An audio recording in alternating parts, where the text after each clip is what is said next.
César Cárdenas, del Observatorio Ciudadano de Servicios Públicos, nos acompaña esta mañana. Bienvenido a Contacto Directo.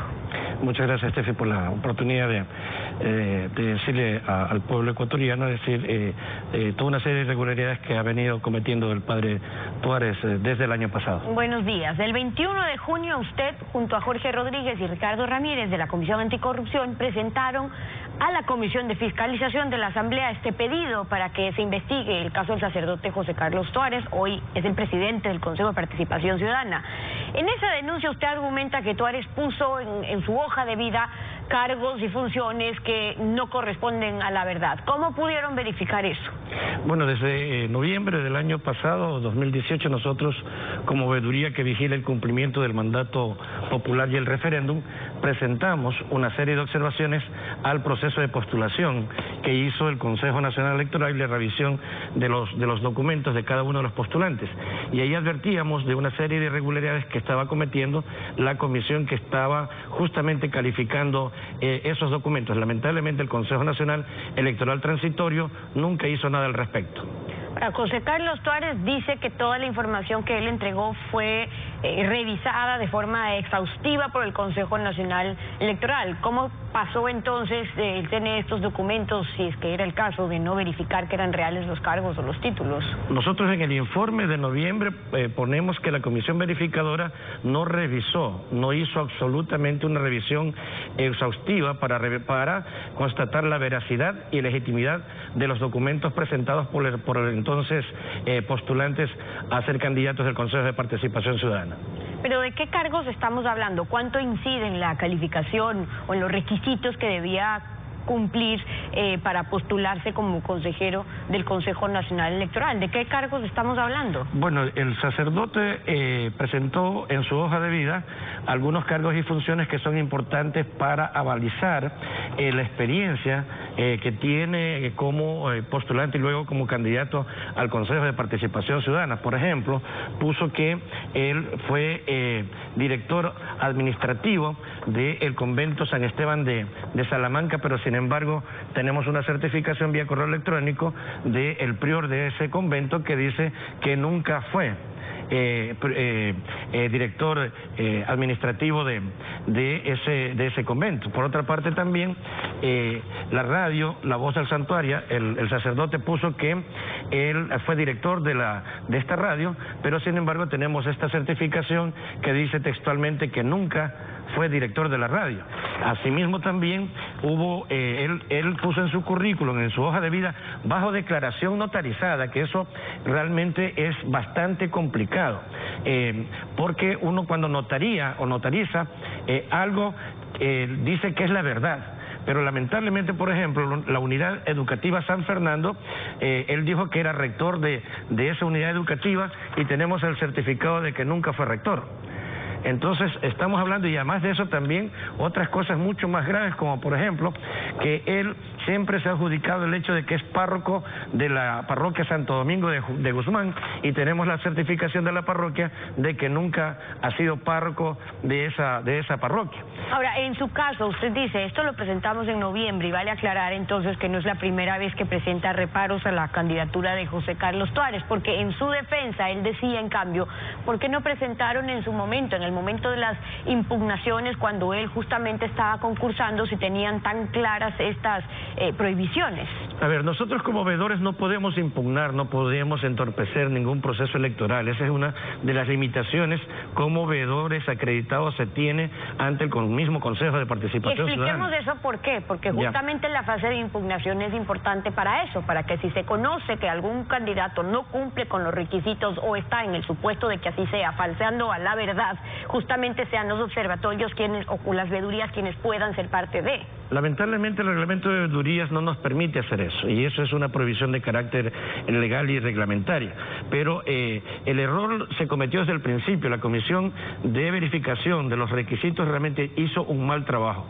Nosotros presentamos un informe advirtiendo que estaba haciendo un mal trabajo, porque inclusive se descalificó a postulantes brillantes, es decir, a personas profesionales que en este país pudieran estar, y de hecho están haciendo muchísimo por el país, pero sin embargo fueron excluidos. Y esa comisión es del Consejo de Participación Ciudadana transitorio del Consejo Nacional Electoral. Electoral. El primer error lo cometió el Consejo el Consejo Nacional Electoral Transitorio, porque ellos nombraron una comisión de verificación. Inclusive nosotros en el informe al final pedimos que toda esta comisión sea cesada en sus funciones.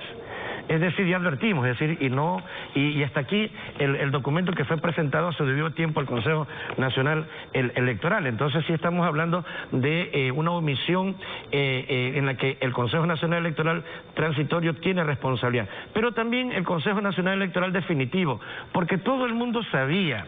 Imagínense, en una hoja de postulación, en su hoja de vida, hay un sacerdote.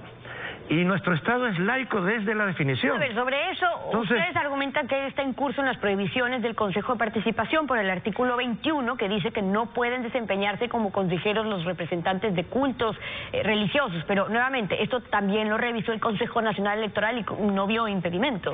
A ver, no es que lo han revisado, lo que pasa es que le han permitido permanentemente mentir, engañar. Es decir, todo el mundo se ha hecho de la vista gorda. Por ejemplo, hace pocas semanas, antes que sean posesionados, nosotros presentamos a la Asamblea Nacional justamente una solicitud de que no sea posesionado porque está impedido por la ley, por la propia ley orgánica del Consejo de Participación Ciudadana, que dice que los representantes de cultos religiosos no pueden desempeñarse como consejeros de este Consejo de Participación Ciudadana, pero sin embargo la Asamblea Nacional lo posesionó.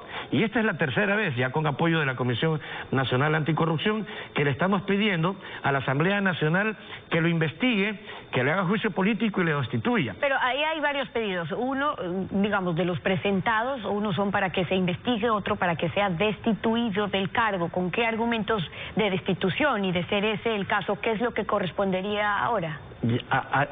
Hay otro de los pedidos también que estamos haciendo es directamente al Consejo de Participación Ciudadana. Dicen ellos que quieren combatir la corrupción.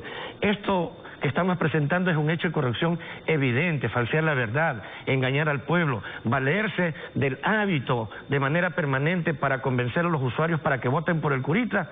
Realmente eso también es corrupción.